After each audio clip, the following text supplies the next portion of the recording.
एका ठिकाणी एका परिसरामध्ये राहणारं एक नवरा बायकोचं जोडपं होतं. या दोघा जणांचा सुखाचा संसार सुरू झाला होता आणि यांना या सुखी संसारामध्ये 4 लेकरं सुद्धा झाले होते.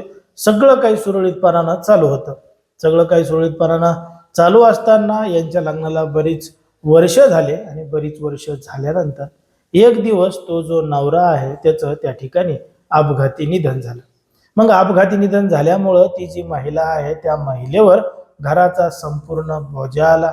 घर सांभाळणं, उदरनिर्वाह करणं हे सगळं त्या महिलेला करावं लागत होतं. बघता बघता काही दिवस निघून गेले आणि काही दिवस निघून गेल्यानंतर ती जी महिला आहे त्या महिलेच्या घरी तिच्या दीराचं जाणं येणं मोठ्या प्रमाणात वाढलं. काही लागतंय का, काही आर्थिक मदत पाहिजे का, काही दुसरी मदत पाहिजे का, असं तो दीर त्या महिलेला म्हणत होता.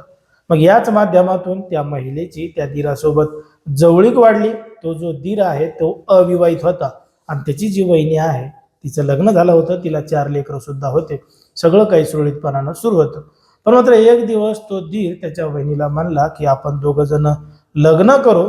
तो गेला म्हणून काय झाला, मी आहे ना, मी तुला साथ देईल ना, तुझा सांभाळ करेल ना, असं तिला लग्नाचं आश्वासन दिलं आणि त्या महिलेसोबत त्यानं नको ते कृत्य केलं आणि घडलं एक धक्कादायक प्रकरण, धक्कादायक घटना. नेमकं काय आहे संपूर्ण प्रकरण, कुठं घडली ही घटना, हे आपलं अगदी सविस्तरपणे बघायचं आहे. पण जर तुम्ही अजूनही आपलं चॅनल सबस्क्राईब केलं नसेल तर लगेचच करून घ्या आणि बाजूला असणाऱ्या बेल नोटिफिकेशनला सुद्धा ऑन करायला विसरू नका.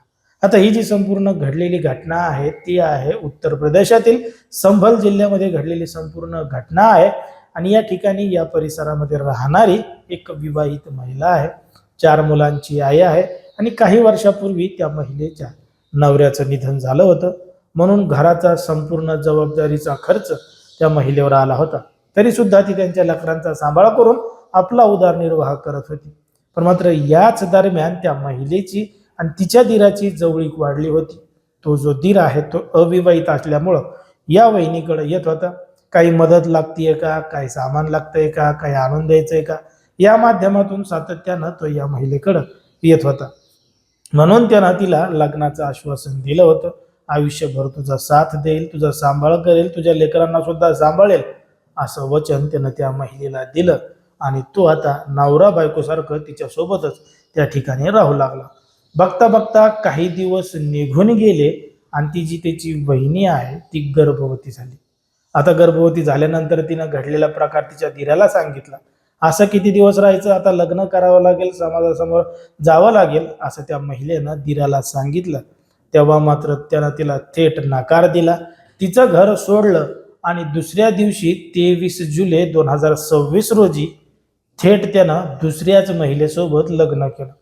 आता दुसऱ्या महिलेसोबत लग्न केल्यानंतर त्याची माहिती जेव्हा त्याच्या वहिनीला मिळाली तेव्हा तिनं तात्काळ जवळचं पोलीस स्टेशन गाठलं. घडलेलं संपूर्ण प्रकरण पोलिसांना सांगितलं. पोलिसांनी सुद्धा या संपूर्ण प्रकरणाची गांभीर्यानं दखल घेतली. तो जो आरोपी दीर आहे त्याला ताब्यात घेतलं, अटक केली आणि त्याला न्यायालयीन कोठडी सुद्धा सुनावली. कारण की त्यानं त्याच्या वहिनीचा गैरफायदा घेतला होता. लग्नाचं आश्वासन दिलं होतं आणि तिला गर्भवती सुद्धा केलं होतं आणि इकडं दुसरं लग्न करून तिची फसवणूक सुद्धा केली होती. त्या दुसऱ्या बायकोची सुद्धा फसवणूक केली होती. म्हणून हा गंभीर स्वरूपाचा गुन्हा आहे.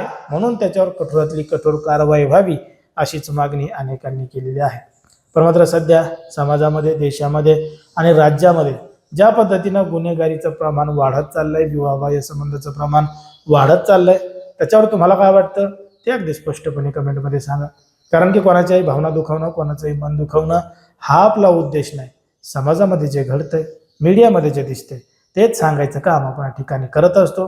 लोकांना सावध आणि सतर्क राहण्याचं सुद्धा आवाहन करत असतो.